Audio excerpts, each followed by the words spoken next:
Merci. Et maintenant, Dr Massamba, nous allons quitter les mathématiques pour passer aux lettres et nous allons recevoir professeur Masek Birane Seck, professeur de philosophie. Merci beaucoup. Lui aussi, il vient pour la première fois dans la salle des profs de la télévision Futur Média et c'est pour partager son expérience et pour aussi, lui aussi, participer à l'élan de solidarité, à cette union autour des apprenants, autour des élèves. Et aujourd'hui, j'imagine, les élèves ou bien les anciennes élèves de la maison d'éducation Mariama Memba doivent être fiers, doivent être très très contents de retrouver leur professeur. Je sais que nous retrouvons, il est déjà au tableau. Merci d'être là, merci pour la générosité, merci pour la disponibilité et merci pour toute cette humanité autour de l'éducation. Merci Madame Assoumben Tchoub, merci Dr Massamba Gueye. Je m'appelle Masek Birane Seck. J'ai été professeur de philosophie, j'ai été également inspecteur chargé de veiller à l'enseignement de cette discipline. J'ai présidé pendant peut-être au moins 7 ans la commission de rédaction du canevas de philosophie pour la correction des épreuves du baccalauréat. C'est un plaisir pour moi de venir aujourd'hui sous votre antenne pour parler de philosophie avec vous et surtout à travers vous aux élèves qui se préparent pour l'examen du baccalauréat et qui ont des inquiétudes. Il faut peut-être les rassurer, et je suis là pour ça, pour leur dire que ça va aller, ça peut marcher, ils peuvent avoir de bonnes notes, la philosophie est facile, il n'y a pas lieu d'avoir peur, ce sont les sujets qui doivent avoir peur et de trembler, parce que les élèves ont beaucoup appris, les professeurs ont fait les programmes, il y a eu aussi la formation à distance, malgré la pandémie du Covid. Et je pense donc que toutes les conditions sont réunies pour l'évaluation. Et cette évaluation va, à mon avis, très bien se dérouler. C'est à nous de rassurer les apprenants pour qu'ils sachent que, en tout cas, il y a au niveau de l'école, au niveau en tout cas du ministère de l'Éducation nationale et au niveau du corps enseignant, toute une préparation, tout un appareil, toute une mécanique mise en branle pour permettre aux élèves d'aller à l'examen, de travailler dans de très bonnes conditions et de réussir leur examen de philosophie, de réussir leur bac. Ces appréhensions aussi, M. Seck, si vous permettez, c'est aussi autour de la dissertation, de la méthodologie. Effectivement, la dissertation, la philosophie effraie. Les élèves pensent peut-être que les professeurs sont là pour peut-être donner parfois de mauvaises notes ou bien sont là peut-être pour mal apprécier les efforts faits par les apprenants. Mais ce n'est pas le cas. Et je vais essayer de rassurer les élèves, je vais essayer de leur expliquer que en fait, les professeurs s'appuient en général sur une sorte de pédagogie formative tout au long de l'année. Et c'est pourquoi j'ai préparé d'ailleurs un texte à cet effet que nous pouvons peut-être examiner. Je vais peut-être ouvrir un peu ici. La clé, elle est là. Et voilà, réussir son bac.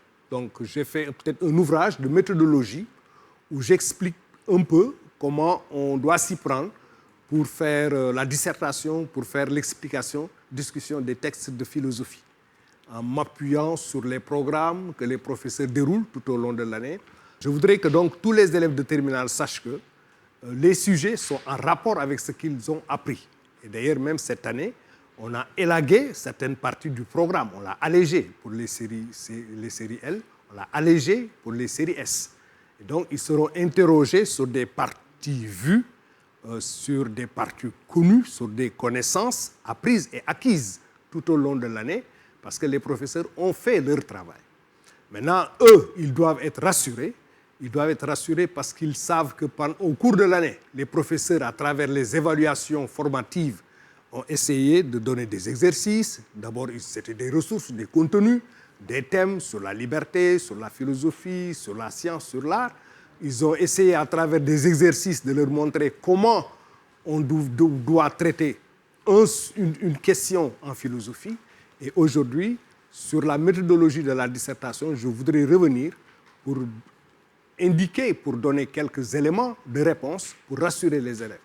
pour leur montrer que tout simplement ce que nous faisons en général, concernant la dissertation, les élèves doivent savoir que notre enseignement au Sénégal est fondé sur la pédagogie de maîtrise.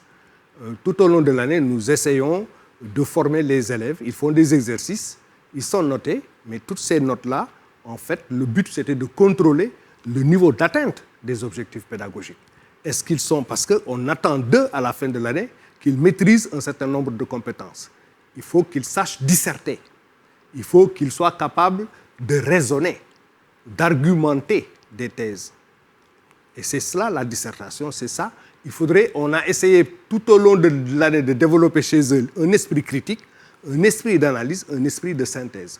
Et maintenant, à la fin de l'année, avec l'examen du baccalauréat, qui est l'évaluation sommative, parce que là, on va donner une note, il faut réussir son bac, et c'est là la grande évaluation. Mais à ce niveau, ils sachent que nous, en amont, les professeurs, le ministère de l'Éducation, il y a ce qu'on appelle une grille d'évaluation des correcteurs.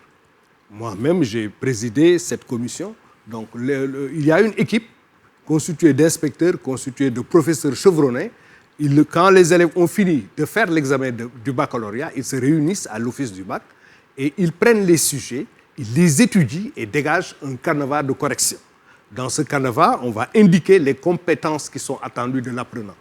On souhaite, par rapport à chaque sujet, ils vont décliner les compétences attendues. Par rapport à ce sujet, l'élève devrait pouvoir aborder tel et tel problème sous telle ou telle perspective. Il peut aller dans tel ou tel sens. Il peut prendre tel ou tel exemple. Donc, l'ensemble de ces indications sont modélisées. Et après, il y a une grande réunion de partage. Plus de 300 professeurs de philosophie se retrouvent autour du canevas de correction pour harmoniser la façon d'aller vers les copies. Il y a plus de 150 000 candidats au bac. Donc, avant de prendre l'ensemble des copies pour les corriger, les professeurs s'entendent sur une grille d'évaluation. Et cette grille d'évaluation, comment elle se présente? Elle se présente sous la forme suivante. Il y a 7 points qui sont réservés à ce qu'on appelle la conceptualisation et la problématisation. Quand un élève est capable de poser, si on lui donne, parce que le sujet en général c'est une question, s'il est capable de transformer le sujet en problème et de faire un raisonnement logique, cohérent, pertinent et argumenté, il a 7 points. Si au cours de l'analyse, dans l'introduction, dans le développement, dans la conclusion, on a senti un savoir philosophique, on a senti des savoirs qu'il a puisés dans le background culturel de l'humanité, donc on sait qu'il a pu produire un texte discuté, il a su installer un débat philosophique à travers un dialogue entre auteurs, entre tendances, entre courants, entre faits polémiques. Là, l'élève fait intervenir sa culture générale. Sa culture générale, tout ce qu'il a appris littéraire. depuis la 6e, toute sa culture littéraire. Donc, la philosophie, on peut utiliser tout ce qu'on a appris pour faire de la philosophie. Des éléments qu'on a puisés dans ses cours d'histoire. Un élève, on a donné une fois un sujet, découverte et invention, mais lorsque l'élève traite le sujet, dès l'introduction, il dit « Lorsque Christophe Colomb aborde le premier les côtes d'un continent jusque-là inconnu, on parle de découverte et non d'invention. Mais lorsque pour la première fois, les frères Lumière projettent un film sur un écran, on ne parle pas de découverte mais d'invention. » Il puise ça dans son background culturel, c'est des connaissances acquises en histoire, pas dans le cours de philosophie. Il aurait pu, sur la liberté, parler de Candide, s'inspirer de notre ouvrage, puiser dans son patrimoine littéraire, etc. Donc la philosophie utilise l'ensemble des matériaux acquis tout au long du processus. C'est une discipline très facile. C'est la synthèse des savoirs. C'est la synthèse des savoirs. Donc, l'ensemble de ces connaissances, c'est noté sur 8 sur la grille d'évaluation. C'est noté sur 8. Donc, 7 pour ses capacités réflexives, pour comprendre, analyser, argumenter. 8, parce qu'il y a un savoir philosophique, des connaissances qui ont été organisées. Et maintenant, sa capacité de rendre cela de façon cohérente et pertinente, la communication. Il doit disserter, c'est produire un discours écrit, cohérent, à partir d'une question savante. Donc, on lui demande de tenir un raisonnement logique, un raisonnement argumenté, un discours cohérent, de montrer que par rapport à cette question qui a été transformée en problème, il a su instaurer un dialogue, un débat contradictoire. Il y a une thèse, il y a une antithèse, il y a une synthèse. le tout précédé d'une introduction, d'une conclusion. Il peut même, dans les démarches, adopter d'autres démarches. Il peut commencer par une thèse à réfuter. Ensuite, ajouter à cette thèse à réfuter une thèse ou juxtaposer une thèse à défendre. Il peut aussi, dans un plan progressif, dérouler ses idées, mais tout ce qu'on lui demande, en tout cas, c'est qu'il soit capable de transformer une question, c'est le sujet, en problème. À partir de ce problème, de faire varier une pluralité de points de vue contradictoires par rapport à ce problème. Et donc, c'est cela que les professeurs essaient de juger sur la copie, de voir s'il a donc un esprit critique, un esprit d'analyse, un esprit de synthèse, et maintenant, est-ce qu'il a su faire un discours écrit cohérent et pertinent? C'est cela la communication, ce n'était sur 5 points. Voilà les 20 points dans la grille d'évaluation. Donc, quand les professeurs s'organisent avant d'aller prendre les copies, déjà, ils ont harmonisé à leur niveau la façon d'évaluer l'élève. Donc, les notes ne sont pas arbitraires. L'élève doit être rassuré, il doit savoir que ce sont des professeurs, des professionnels qui vont prendre en charge sa copie, il y a plusieurs choses qu'ils vont examiner dans cette copie. Et si, par exemple, sur les connaissances, il a 5 points, sur la capacité à problématiser, il a 6 points, sur la communication, il a 5 points, déjà c'est un 14 sur 20. Donc la philosophie, elle est facile, elle est différente de la mathématique où on demande à l'apprenant peut-être une solution unique, universelle, valable pour les plus de 150 000 candidats, mais ici, on laisse à l'élève le choix de démarrer à sa façon. Si c'est dans l'introduction, il a une façon d'aborder l'introduction. Il peut partir d'une définition, il peut partir d'une situation paradoxale, d'un fait polémique. Donc, il y a plusieurs approches possibles. Il peut partir d'un fait historique.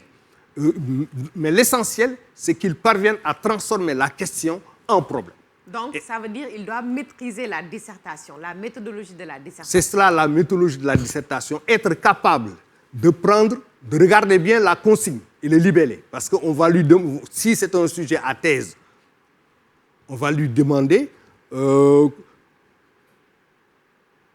pensez-vous de cette affirmation concernant la philosophie? Sa fonction est de contester et son dessein d'être contesté. C'est un sujet à thèse, c'est une citation. Et en bas, on a déjà mis là dans le libellé, on a dit que pensez-vous? On aurait pu mettre la citation et terminer en disant expliquer et discuter cette affirmation d'un penseur contemporain. Donc, il y a une consigne qui est donnée. Donc, il va savoir que dans le développement, il faut d'abord qu'il explique cette thèse, qu'il essaie de l'argumenter, de la justifier. Et dans une seconde partie, il faudrait bien qu'il cherche des objections pertinentes pour montrer que la thèse n'est pas valide à 100%. Il y a d'autres perspectives qui sont possibles, etc., etc. Donc, il n'y a pas de plan prédéfini. Il n'y a pas un plan universel applicable pour tous les sujets. Donc, et les professeurs le savent, donc il y a une démarche ouverte. C'est la question qui commande le plan. Il y a des sujets qui font appel à un plan en 2 parties. Il y a des sujets qui font appel à un plan dialectique, thèse, antithèse, synthèse. Il y a des sujets qui font appel à un plan progressif. Tout dépend de la question, tout dépend du sujet, tout dépend du problème. Et l'élève a la latitude, par rapport au problème qui est soumis à sa réflexion, de choisir la démarche qu'il juge pertinente. L'essentiel, c'est qu'il y ait dans le développement des solutions, une pluralité d'approches contradictoires pour résoudre le problème. Il ne doit pas faire une analyse unilatérale, il ne doit pas développer un seul point de vue par rapport au problème. Les problèmes en philosophie suscitent des interrogations différentes, des interrogations contradictoires. Il doit être donc capable, sur une question qui est posée, de dégager une problématique. À partir de la problématique, d'aborder, si je prends la métaphore de la pyramide, il y a au moins 2 versants. Sur l'un des versants, il va développer une thèse argumentée, constituée de 1, 2, 3, 4 parties. Sur l'autre versant, il va développer une thèse qui s'oppose à la première thèse qu'il avait développée. Et à la fin, dans la conclusion, il a le devoir, parce que dans la conclusion, de faire le bilan de l'analyse, et ensuite de regarder le sujet qu'on lui avait posé depuis le début, et par rapport à ce sujet, d'apporter une réponse. personnelle. Et cette réponse-là, il ne doit pas chercher à dire je vais la formuler de telle sorte que ça pourrait plaire au correcteur. Non, l'essentiel, qu'il donne son point de vue définitif et final sur la question qui était posée dès le début. Sur cette question, il a passé en revue une pluralité de solutions possibles.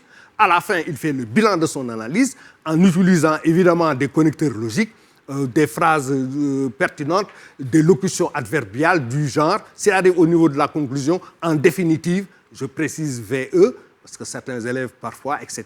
Donc, nous avons vu au cours de tout au long de cette analyse qu'il résume la première partie de son analyse, la deuxième partie, point.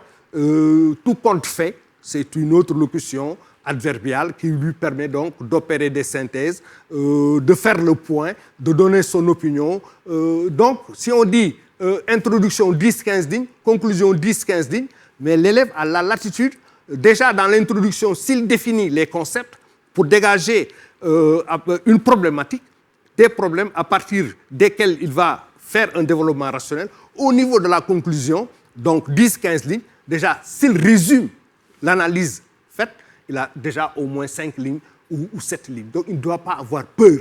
Il peut faire le travail. La seule difficulté que les élèves ont, c'est de démarrer dans l'introduction. Comment vais-je m'y prendre? Ils ne doivent pas avoir peur. Ils peuvent partir des définitions. Quels sont les fondamentaux de cette introduction qui fait si peur à l'élève? Parce que c'est la peur de la page blanche, peut-être. Oui. C'est la peur de démarrer. C'est peut-être que l'élève, il n'a pas fait assez d'exercices. Il a des préjugés. Il pense que s'il ne démarre pas de telle ou telle façon, il risque d'être mal noté. Non, le professeur n'a pas de problème. L'élève, on a vu des élèves qui ont démarré avec une citation, qui ont eu une très bonne note.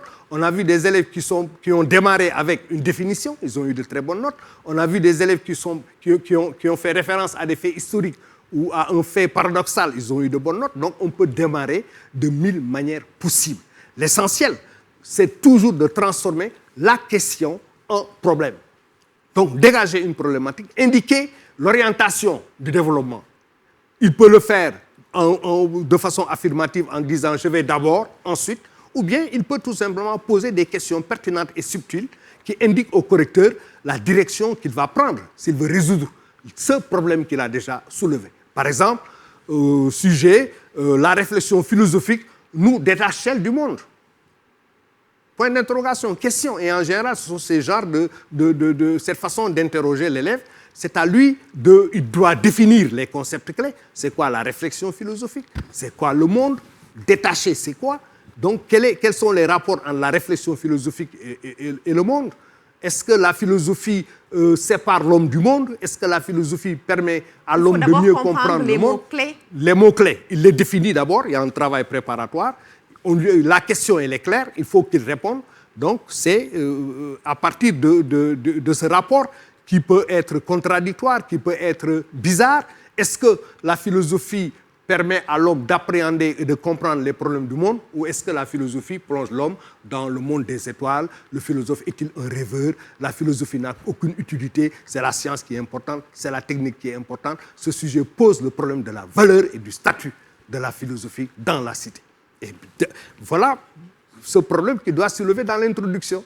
Et maintenant, dans le développement, il faudrait qu'il aborde. Il peut aborder dans une première thèse l'idée selon laquelle la philosophie n'a pas un rôle important à jouer dans la société. Il peut convoquer plusieurs théories. Il peut partir du livre 7 de Platon sur la République avec le mythe de la caverne pour montrer que le monde dans lequel nous vivons ressemble à une caverne. Et qu'en fait, philosopher, c'est sortir de la caverne pour aller vers le monde des essences, le monde des idées. Donc, la philosophie... Des ténèbres vers la lumière. Des ténèbres vers la lumière. De ce point de vue, peut-être la philosophie semble détacher l'homme du monde. On pourrait également penser que parce que la philosophie revêt un caractère spéculatif, s'interroge sur les causes premières, les fins dernières, elle est spéculative, la métaphysique, elle est abstraite, etc. On pourrait, etc. Des types de sujets, des sujets types. Effectivement, il y a des sujets types. Il y a des sujets formulés, on les appelle l'analyse de concept, une seule notion, le beau, point. La vérité, point. Mais en général, on donne ces réserves, ce type d'interrogation à ceux qui font la maîtrise ou l'agrégation. Il y a des sujets où on doit faire appel à des comparaisons en deux notions. Vérité et mensonge, par exemple. Découverte et invention. Mais en général, je pense qu'il y a longtemps, on n'a plus donné ce genre de sujet.